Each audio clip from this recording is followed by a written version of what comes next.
Police Notice, K-Nets versus Siblings Investigation. Dokumen ini menjadi sinyal nyata bahwa aparat hukum telah mengambil alih kasus ini dengan menetapkannya sebagai tindakan mendesak. Daftar hitam yang berisi nama-nama akun pembuat onar kini telah diedarkan secara resmi dan berstatus dalam penyelidikan intensif.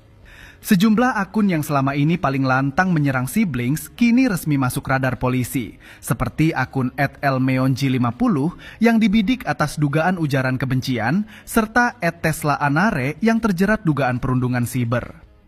Tidak ketinggalan, akun @kokik09 juga tengah diusut karena menyebarkan informasi palsu, disusul @bainbansin dengan tuduhan ujaran kebencian dan cyberstalking, hingga @solrektor yang harus berhadapan dengan kasus pencemaran nama baik dan pelecehan. Langkah sapu bersih yang dilakukan oleh pihak kepolisian ini bukannya tanpa dasar hukum yang kuat. Korea Selatan memang dikenal memiliki regulasi hukum siber yang sangat ketat dan tanpa kompromi. Mengacu pada bocoran dokumen hukum yang beredar, aparat penegak hukum secara spesifik menggunakan instrumen Undang-Undang Jaringan Informasi dan Komunikasi untuk menjerat para pelaku. Regulasi ini mengklasifikasikan kejahatan jari para K-Nets ke dalam pasal berlapis yang mematikan, mulai dari pencemaran nama baik secara digital, penghinaan, hingga ujaran kebencian yang marak mereka tebarkan di platform seperti Instagram. Ancaman hukumannya sukses membuat nyali para oknum K-Nets ciut seketika. Berdasarkan dokumen tersebut, para pelaku yang terbukti bersalah di meja hijau bisa dijebloskan ke penjara dengan masa hukuman maksimal 7 tahun. Lebih mengerikannya lagi, ancaman kurungan jeruji besi ini masih ditambah dengan denda ganti rugi punitif yang nilainya dijamin sanggup membuat harta mereka ludes seketika. Rilis resmi kepolisian pada 23 Februari 2026 ini menjadi bukti bahwa arogansi dan kesombongan di dunia maya bisa berakhir sangat tragis. Di tengah kepanikan sosial tersebut, krisis ini rupanya juga memukul keras brankas negara. Menteri Keuangan Korea Selatan Ko Yoon-chol terpaksa ikut angkat bicara karena urusan adu gengsi netizen ini sudah merembet dan merusak stabilitas ekonomi nasional. Ia secara terbuka dan terang-terangan mengakui bahwa pendapatan dari sektor andalan mereka, yakni K-pop, kini menukik drastis murni sebagai imbas dari perang digital berskala global antara K-Nets melawan aliansi siblings. Dalam catatan keuangan terbaru kami, uang devisa yang masuk ke kas negara dari industri K-pop turun sangat drastis. Imbas perang netizen kemarin rupanya sangat berdampak ke sektor real, keluhnya. Oleh karena itu, sang menteri sangat mengapresiasi dan menyoroti langkah sigap kepolisian dalam menangani kasus ini. Kami mendukung penuh langkah cepat aparat kepolisian untuk meringkus akun-akun tersebut. Ini bukan lagi sekedar masalah etika berinternet, tindakan mereka telah menyabotase sumber pendapatan negara dan menghancurkan citra ekonomi kita secara global. Jika aparat tidak segera memotong akar masalah ini dan memberikan efek jera, kerugian finansial yang ditanggung negara akibat boikot ini akan semakin parah dan tak bisa diselamatkan, tegas Ko Yoon-chol memperingatkan warganya. Lebih lanjut, di tengah panasnya bara konflik digital ini, sebuah pengakuan yang sangat mengejutkan dan sukses menohok ulu hati K-Nets justru datang dari orang dalam sendiri. Seorang pria yang mengalir darah Korea di nadinya, namun memilih untuk tidak disebutkan namanya, secara terang-terangan mengaku terus memantau dengan saksama jalannya peperangan daring antara netizen Korea Selatan dan aliansi siblings yang kian mendidih di berbagai sudut internet. Dalam pandangannya, pertikaian masif ini telah membuka kotak Pandora tentang bagaimana karakter asli sebagian masyarakat di negara leluhurnya tersebut. Sekarang ini lagi terjadi perseteruan hebat antara warga Asia Tenggara dan Korea Selatan.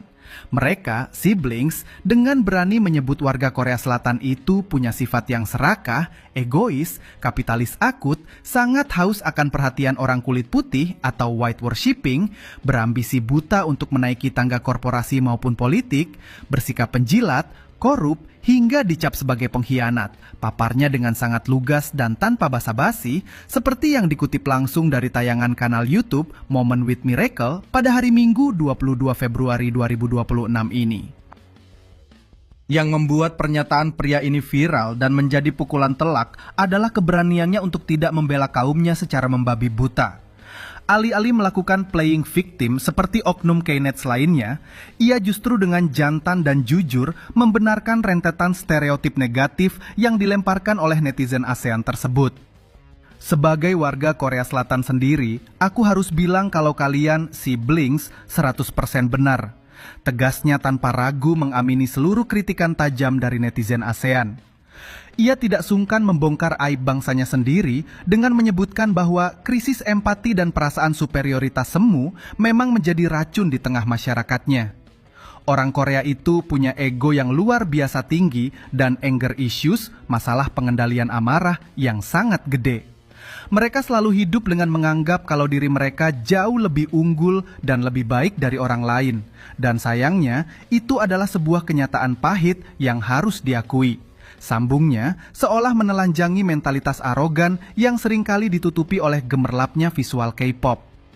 Sebagai seseorang yang tumbuh dengan latar belakang darah campuran Korea Amerika, pria ini secara tersirat merasa bersyukur karena ia memiliki sudut pandang yang lebih luas dan tidak mewarisi sifat-sifat komunal yang toksik tersebut. Meskipun ia sadar betul bahwa sikap kritisnya ini seringkali membuatnya dijauhi atau dianggap tidak nasionalis oleh lingkungan sekitarnya. Pemerintah lu korup, bobrok. Makasih bang udah speak up. Negara lu UMR-nya kecil, gajinya kecil, cuma 25 juta. Amin bang, amin, 25 juta, amin. Kurang koma BTW bang, 2,5 juta. Saya orang Korea, jelas saya bangga karena gak perlu lahir cantik kan ada plastik. Plastik di Indonesia buat bungkus, plastik di Korea bikin wajah jadi bagus. Mukaku plastik, hidungku plastik, kupingku plastik, bibirku plastik. Asal lo tahu titikku pun dari plastik. Annyeonghaseyo baby, annyeonghaseyo baby. Muka asliku, annyeonghaseyo baby. Mirip babi. Babak. Anjing. Di sini nggak boleh pakai kamera, Opa. Ais, jangan ngatur-ngatur, Mida. Aduh, Korea punya sok. Kan di sini ada aturan. Cangkemmu. Muka keluarga masih primata, nggak usah ngatur-ngatur, Mida. Sis, lu lupa foto keluarga lu gimana? Kencana yo. Daripada kalian semua tinggal di hutan, sok. Ya, so tahu hutan kita aja udah jadi lahan sawit. Karena kampung, Mida. Infrastruktur jelek ke negara mati lampu. Sejelek-jeleknya infrastruktur kita, at least jembatan kita nggak dipakai untuk loncat. Bal, ini negara tetangga bisa jangan ikut campur, Mida. Kenapa? Nggak akur sama tetangga ya? Oh ya lupa, tetangga lu kan komunis. Jangan bawa tetangga, nanti bapak kita diludal. Iya, Robun, bulinya jangan kereyokan. Lalu duluan yang mulai, bully di sekolah lu parah. Drakor bully lu aja berseason-season. Lagian kalau nggak ada lu mah, kita bulinya buzzer, di face settingan sama Juli doang. So ganteng lo, opa Korea ganteng aja juga selingkuhin. Awas ada Jule. Pemerintah lu korup, Mida. Makasih udah speak up. Monyet, Mida. Gaji lu cuma 25 juta. Komanya jangan lupa plasis. Rasis apaan rasis? Plastik rasis. Ya, Cibal. Belajar bahasa Inggris tuh di Duolingo. Bilang lebih enak dari Papoki. Negara lu cuma segede Ciamis. Lebih jago dari Rizky. Itu kelewatan, Mida. Itu kelewatan.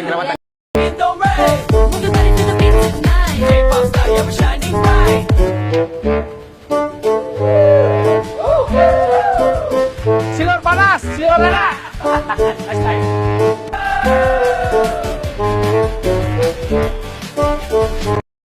Artis Indonesia tuh jelek. Artis Korea dong, baru keren. Alah, sekeren-kerennya artis Korea, kalau diubah namanya jadi bahasa Indonesia, udah hilang kerennya. Kita punya Blackpink, black hitam, pink merah jambu, hitam merah jambu. Kita juga punya Twice nih, 2 kali 1 2. Pinter gua matematika.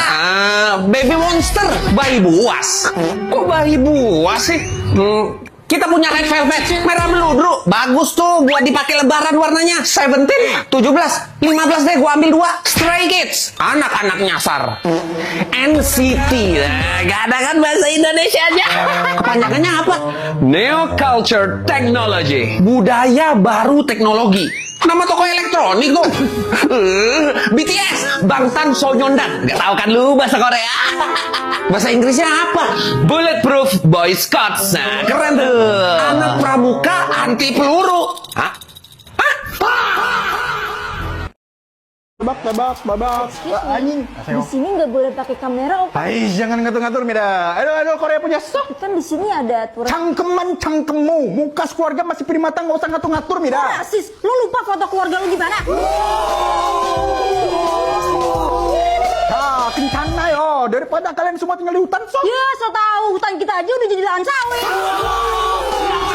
Karena kampung, Mida. Infrastruktur jelek ke negara mati lampu.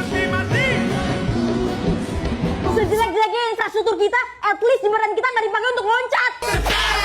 Sibal, ini negara tetangga bisa jangan ikut campur, Mida. Kenapa? Nggak akur sama tetangga ya? Oh ya lupa, tetangga lu kan komunis. Jangan bawa tetangga, nanti bapak kita diludal. Iya, Robun, bulinya jangan kereokan. Lalu duluan yang mulai, bully di sekolah lu no parah. Drakor bully lu aja berseason-season. Lagian kalau nggak ada lu mah, kita bulinya buzzer, di face settingan sama Juli doang. So ganteng lu, opa korek ganteng aja juga selingkuhin. Awas ada Juli. Pemerintah lu no, korup, Mida. Makasih udah speak up. Monyet, Mida. Gaji lu no, cuma 25 juta. Pokoknya jangan lupa plasis.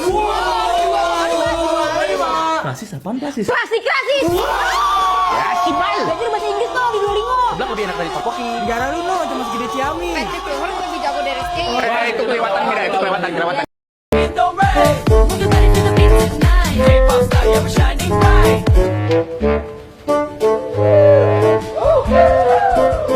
Silur panas, silur panas.